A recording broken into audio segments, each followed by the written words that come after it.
Chapter 16. Error.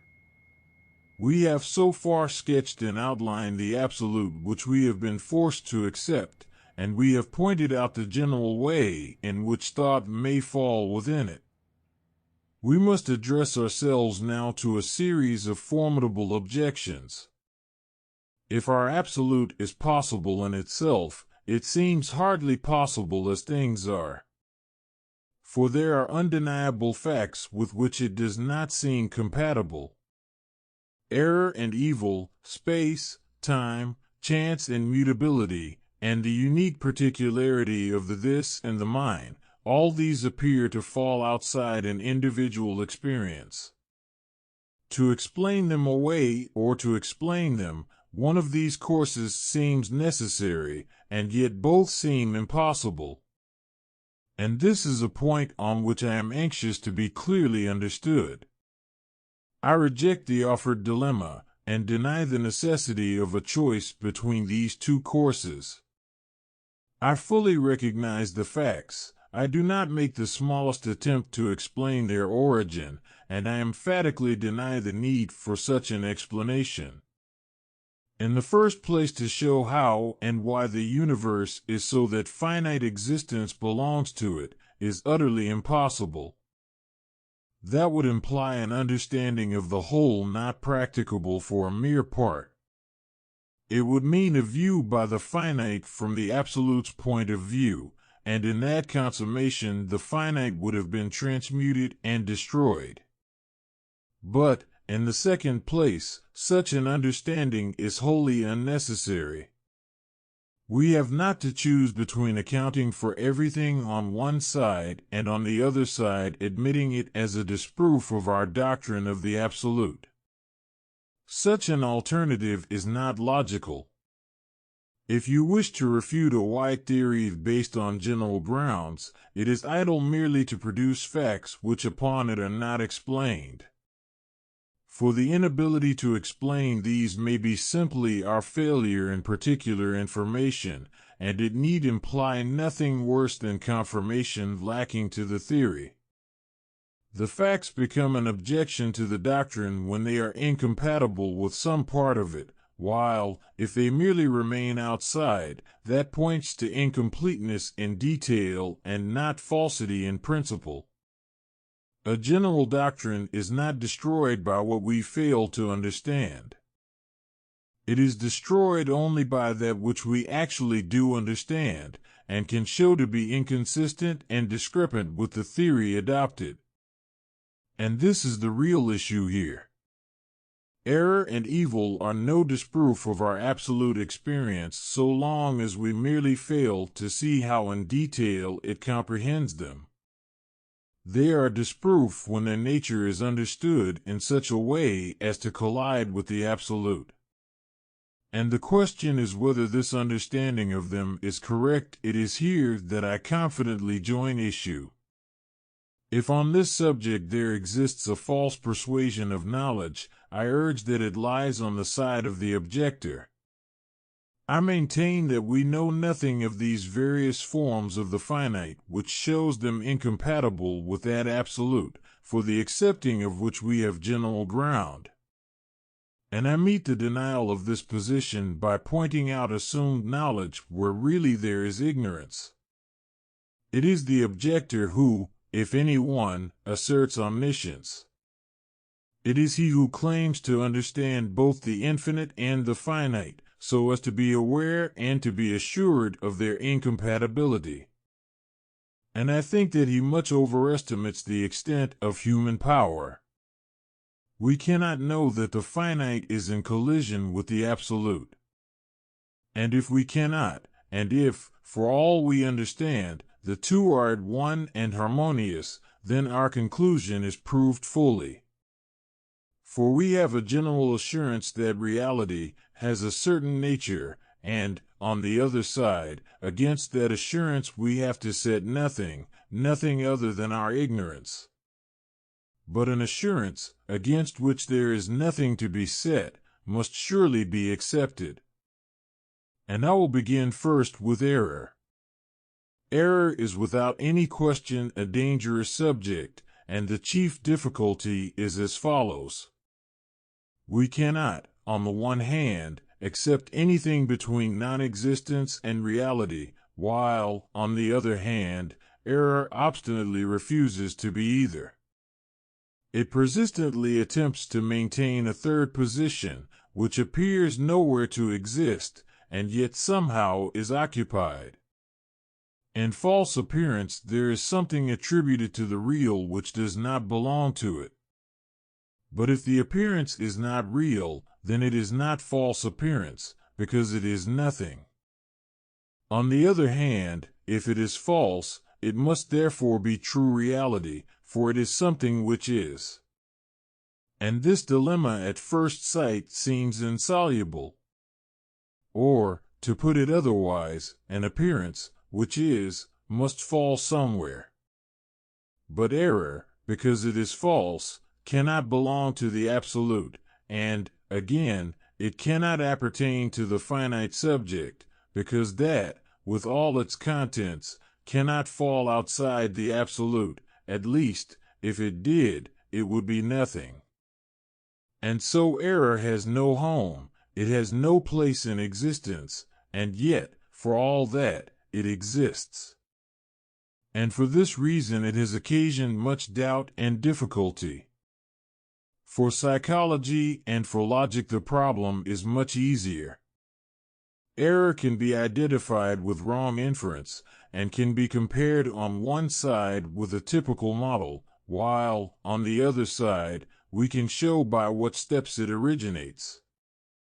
But these inquiries, however interesting, would not much assist us, and we must endeavor here to face the problem more directly. We must take our stand on the distinction between idea and reality. Error is the same as false appearance, or, if the reader objects to this, it is at any rate one kind of false appearance. Now appearance is content not at one with its existence, or what loosened from its that.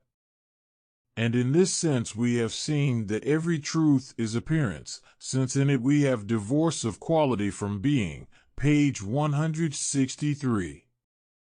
The idea which is true is the adjective of reality so far as its content goes.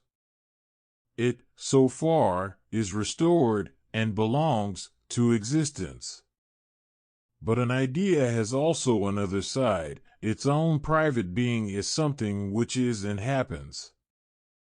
And an idea, as content, is alienated from this its own existence as an event. Even where you take a presented whole, and predicate one or more features, our account still holds good. For the content predicated has now become alien to its existence. On the one side it has not been left in simple unity with the whole, nor again is it predicated so far as changed from a mere feature into another and separate fact. In sugar is sweet, the sweetness asserted of the sugar is not the sweetness so far as divided from it and turned into a second thing in our minds. This thing has its own being there, and to predicate it, as such, of the sugar would clearly be absurd. In respect of its own existence, the idea is therefore always a mere appearance. But this character of divorce from its private reality becomes usually still more patent, where the idea is not taken from presentation but supplied by reproduction. Wherever the predicate is seen to be supplied from an image, the existence of that image can be seen at once not to be the predicate. It is something clearly left outside of the judgment and quite disregarded. Appearance then will be the looseness of character from being, the distinction of immediate oneness into two sides, a that and a what. And this looseness tends further to harden into fracture and into the separation of two sundered existences. Appearance will be truth when a content, made alien to its own being, is related to some fact which accepts its qualification. The true idea is appearance in respect of its own being as fact and event, but is reality in connection with other being which it qualifies. Error, on the other hand, is content made loose from its own reality, and related to a reality with which it is discrepant. It is the rejection of an idea by existence which is not the existence of the idea as made loose. It is the repulse by a substantive of a liberated adjective. Thus it is an appearance which not only appears, but is false. It is in other words the collision of a mere idea with reality. There are serious problems with regard both to error and truth, and the distinction between them, which challenge our scrutiny. I think it better, however, to defer these to later chapters. I will therefore limit here the inquiry, so far as is possible, and will consider two main questions. Error is content neither at one with its own being, nor otherwise allowed to be an adjective of the real. If so, we must ask, 1. Why it cannot be accepted by reality, and 2. How it still actually can belong to reality, for we have seen that this last conclusion is necessary. 1. Error is rejected by reality because that is harmonious, and is taken necessarily to be so, while error, on the other hand, is self-contradictory. I do not mean that it is a content merely not at one, if that were possible, with its own mere being. I mean that its inner character, as ideal, is itself discordant and self-discrepant, but I should prefer not to call error a predicate which contradicts itself. For that might be taken as a statement that the contradiction already is present in the mere predicate, before judgment is attempted, and this, if defensible, would be misleading. Error is the qualification of a reality in such a way that in the result it has an inconsistent content, which for that reason is rejected. Where existence has a what colliding within itself, the predication of this what is an erroneous judgment. If a reality is self-consistent, and its further determination has introduced discord, there the addition is the mistake, and the reality is unaffected. It is unaffected, however, solely on the assumption that its own nature in no way suggested and called in the discordant. For otherwise the whole result is infected with falseness, and the reality could never have been pure from discrepancy. It will perhaps tend to make clearer this general view of error if I defend it against some possible objections. Error is supposed by some persons to be a departure from experience, or from what is given merely. It is again taken sometimes as the confusion of internal image with outward sensation. But any such views are of course most superficial.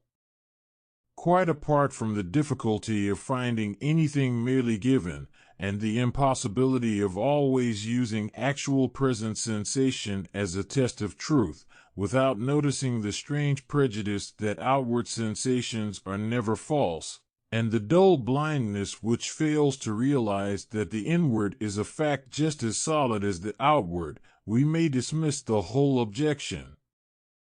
For, if the given has a content which is not harmonious, then, no matter in what sense we like to take given, that content is not real. And any attempt either to deny this, or to maintain that in the given there is never discrepancy, may be left to itself. But I will go on to consider the same view as it wears a more plausible form. We do not, I may be told, add or take away predicates simply at our pleasure. We do not, so long as this arbitrary result does not visibly contradict itself, consider it true. And I have not said that we should do this. Outside known truth and error we may, of course, have simple ignorance. An assertion, that is, must in every case be right or be wrong, but, for us and for the present, it may not yet be either. Still, on the other hand, we do know that, if the statement is in error, it will be so because its content collides internally. But this, an objector may reply, is really not the case. Take the statement that at a certain time an event did, or did not, happen.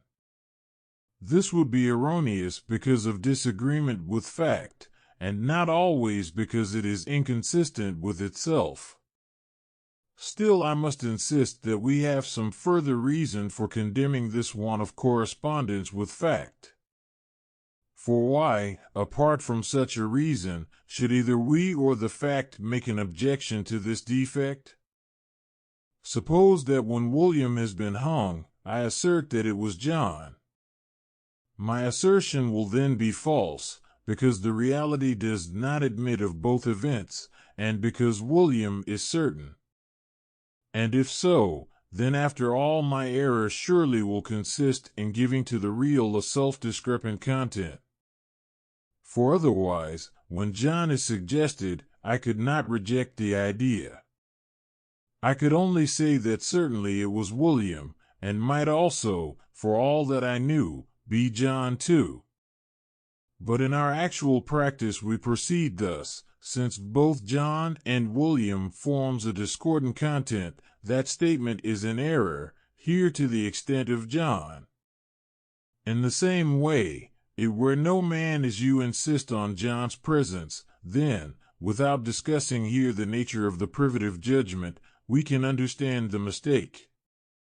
You are trying to force on the reality something which would make it inconsistent, and which therefore is erroneous. But it would be alike easy and idle to pursue the subject further, and I must trust that, to the reader who reflects, our main conclusion is already made good. Error is qualification by the self-discrepant. We must not, if we take the predicate in its usual sense, in all cases place the contradiction within that. But where discrepancy is found in the result of qualification, it is there that we have error. And I will now pass to the second main problem of this chapter. 2. The question is about the relation of error to the absolute.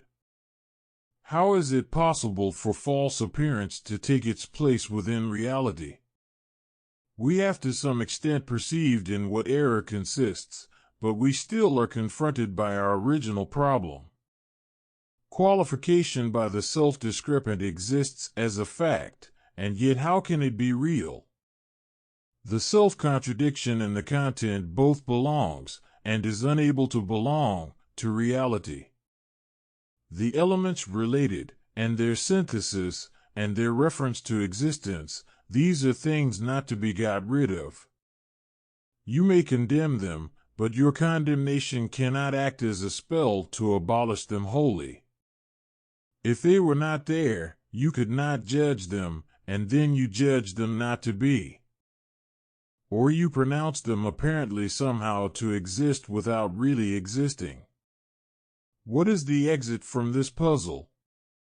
There is no way but in accepting the whole mass of fact, and in then attempting to correct it and make it good. Error is truth, it is partial truth, that is false only because partial and left incomplete. The absolute has without subtraction all those qualities, and it has every arrangement which we seem to confer upon it by our mere mistake. The only mistake lies in our failure to give also the complement the reality owns the discordance and the discrepancy of false appearance, but it possesses also much else in which this jarring character is swallowed up and is dissolved in fuller harmony. I do not mean that by a mere rearrangement of the matter which is given to us, we could remove its contradictions. For, being limited, we cannot apprehend all the details of the whole. And we must remember that every old arrangement, condemned as erroneous, itself forms part of that detail. To know all the elements of the universe, with all the conjunctions of those elements, good and bad, is impossible for finite minds. And hence obviously we are unable throughout to reconstruct our discrepancies. But we can comprehend in general what we cannot see exhibited in detail. We cannot understand how in the absolute a rich harmony embraces every special discord. But, on the other hand, we may be sure that this result is reached, and we can even gain an imperfect view of the effective principle. I will try to explain this latter statement. There is only one way to get rid of contradiction, and that way is by dissolution. Instead of one subject distracted, we get a larger subject with distinctions, and so the tension is removed. We have at first A, which possesses the quality C, and B, inconsistent adjectives which collide, and we go on to produce harmony by making a distinction within this subject. That was really not mere A, but either a complex within A, or, rather here, a wider whole in which A is included. The real subject is A plus D, and this subject contains the contradiction made harmless by division, since A is C and D is B. This is the general principle, and I will attempt here to apply it in particular. Let us suppose the reality to be X, A, B, C, D, E, F, G, and that we are able only to get partial views of this reality. Let us first take such a view as X, A, B, is B. This, rightly or wrongly, we should probably call a true view. For the content B does plainly belong to the subject, and, further, the appearance also, in other words, the separation of B in the predicate, can partly be explained. 4. Answering to this separation, we postulate now another adjective in the subject. Let us call it B. The thatness, the psychical existence of the predicate, which at first was neglected, has now also itself been included in the subject. We may hence write the subject as X, A, B, C, and in this way we seem to avoid contradiction. Let us go further on the same line, and, having dealt with the truth, pass next to an error. Take the subject once more as X, A, B, C, D, E, and let us now say X, A, B, is D. This is false, because D is not present in the subject, and so we have a collision. But the collision is resolved if we take the subject, not as mere X, A, B, but more widely as X, A, B, C, D. In this case, the predicate becomes applicable. Thus the error consisted in the reference of D to AB, as it might have consisted in like manner in the reference of AB to C, or again of C to D. All of these exist in the subject, and the reality possesses with each both its what and its that.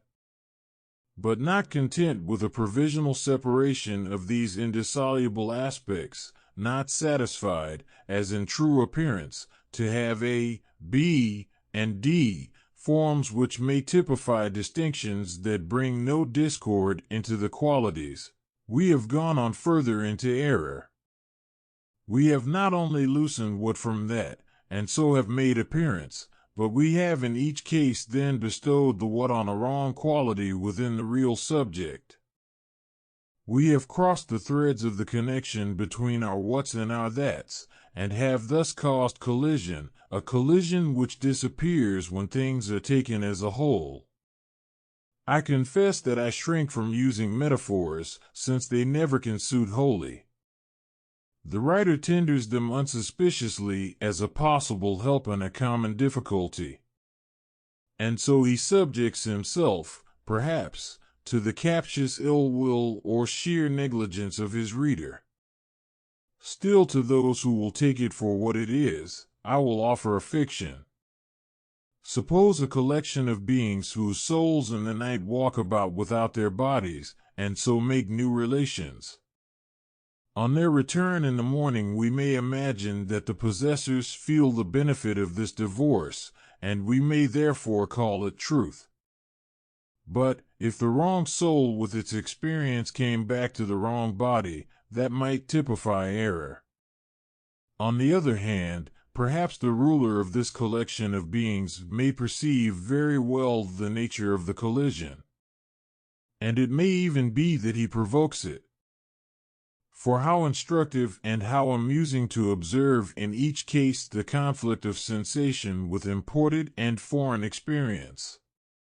Perhaps no truth after all could be half so rich and half so true as the result of this wild discord to one who sees from the center. And, if so, error will come merely from isolation and defect, from the limitation of each being to the this and the mine.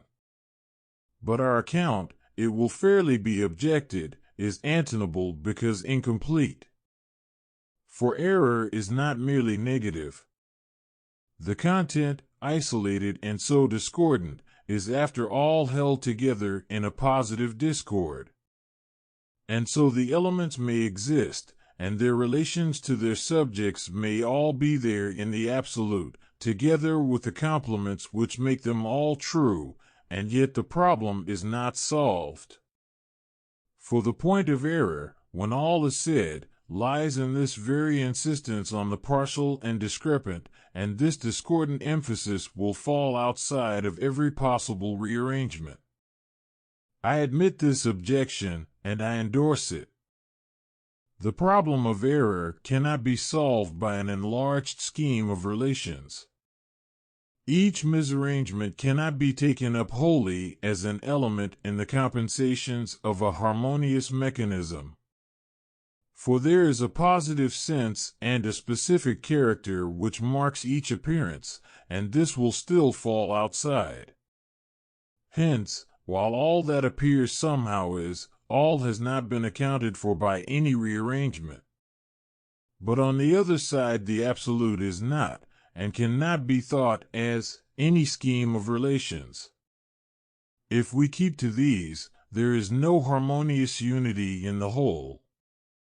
The absolute is beyond a mere arrangement, however well compensated, though an arrangement is assuredly one aspect of its being. Reality consists, as we saw, in a higher experience, superior to the distinctions which it includes and overrides. And, with this, the last objection to the transformation of error has lost its basis. The one-sided emphasis of error, its isolation as positive and as not dissoluble in a wider connection, this again will contribute, we know not how, to the harmony of the absolute. It will be another detail, which, together with every you, what, and that, and their relations, will be absorbed into the whole and will subserve its perfection. On this view there still are problems as to error and truth which we must deal with hereafter. But the main dilemma as to false appearance has, I think, been solved. That both exists and is, as such, not real. Its arrangement becomes true in a wider rearrangement of what and of that. Error is truth when it is supplemented. And its positive isolation also is reducible, and exists as a mere element within the whole. Error is, but is not barely what it takes itself to be. And its mere one-sidedness again is but a partial emphasis, a note of insistence which contributes, we know not how, to greater energy of life. And, if so, the whole problem has, so far, been disposed of. Now that this solution cannot be verified, and the sense of being made out in detail, is not an admission on my part, it is rather a doctrine which I assert and desire to insist on. It is impossible for us to show, in the case of every error, how in the whole it is made good. It is impossible, even apart from detail, to realize how the relational form is in general absorbed. But, upon the other hand, I deny that our solution is either unintelligible or impossible. And possibility here is all that we want. For we have seen that the absolute must be a harmonious system.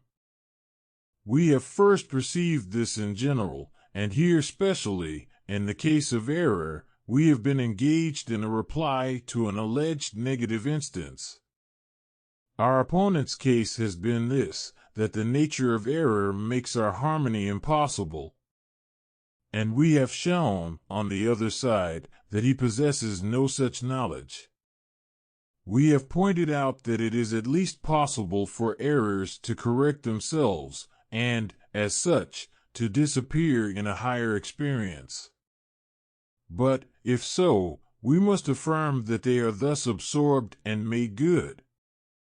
For what is possible, and what a general principle compels us to say must be, that certainly is.